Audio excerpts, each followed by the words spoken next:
Today we are at the opening of the Quantum Bank.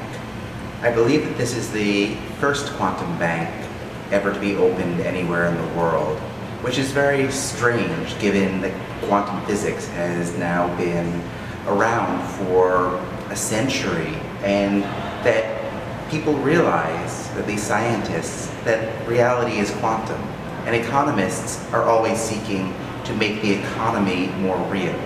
The quantum bank is an attempt at doing so by taking the best of quantum mechanics and making that useful to people by allowing people to have more money, which seems, after all, to be the goal of most people in the world today, and many of them are highly worthy. Others are not, but enough of them are that I think that we end up with a quorum, at least, that a quantum bank is beneficial to the world as a whole. The quantum bank has very simple technology. We call it an ATM, but it's not very automatic at this stage. I'm hoping that once Bank of America or the Fed or perhaps the World Bank gets interested, that we might have something that involves slightly more sophisticated accounting than we're using right now. But essentially the way in which it works is that everyone on the planet can have an account. There are 7 billion accounts. And whenever anyone makes a deposit, it credits all accounts so that everyone can make a withdrawal.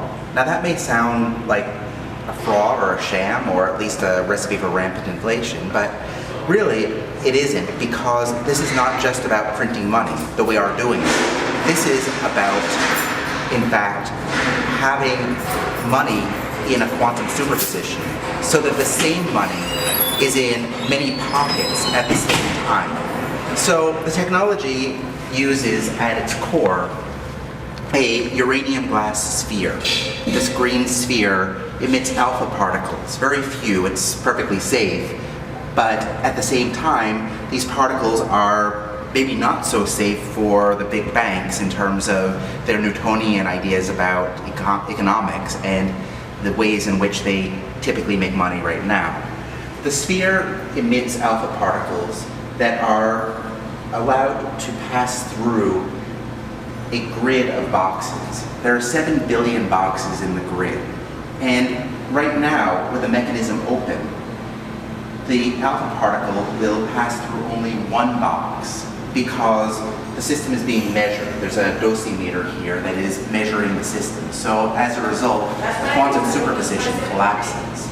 But in quantum physics, when you cannot or do not make a measurement, any subatomic particle will subsist in a superposition where it is in effect everywhere at once. In other words, when the alpha particle is emitted, it is emitted in a way that it is passing through all 7 billion boxes at the same time. We achieved this with some aluminum foil.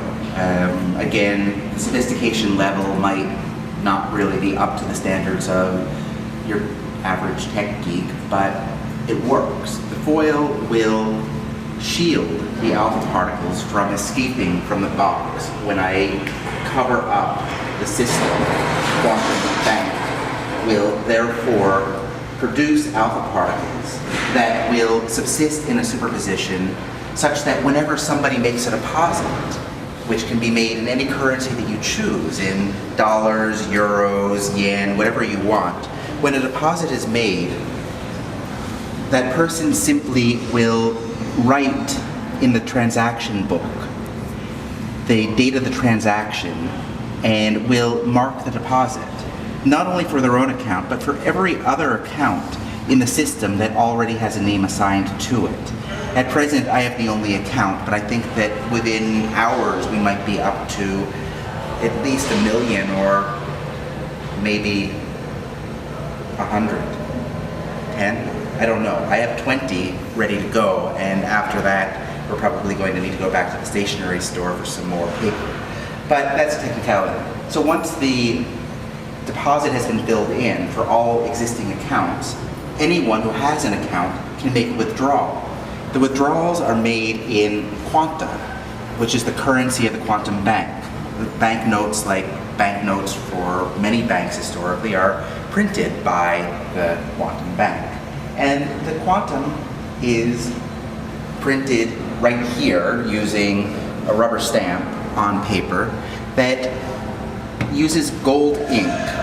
And the combination of the ink and paper are kind of the opposite, I guess, in a way of what you get when you look at a dollar, which is a remarkably durable piece of paper in terms of retaining its image of George Washington. In the case of the quantum bank, we don't have or need George Washington, nor do we need to trust in God or anyone else for that matter, except, of course, for the quantum physics underlying the bank. The quanta are rather fragile, like a quantum superposition, so that if you run your finger across it, it will smudge, and a little bit will come off on your hands, so that it spreads, literally, throughout the world. We're spreading the wealth here. That is the great advantage and value of the quantum bank. The quantum bank will be open for business in the basement of Rockefeller Center for 3 days for a trial run. And after that, the hope is this technology, which is all open source, becomes widely used by financial systems around the world as world finance becomes more based on reality and we all get a little bit more wealthy. Thank you for coming to the Quantum Bank.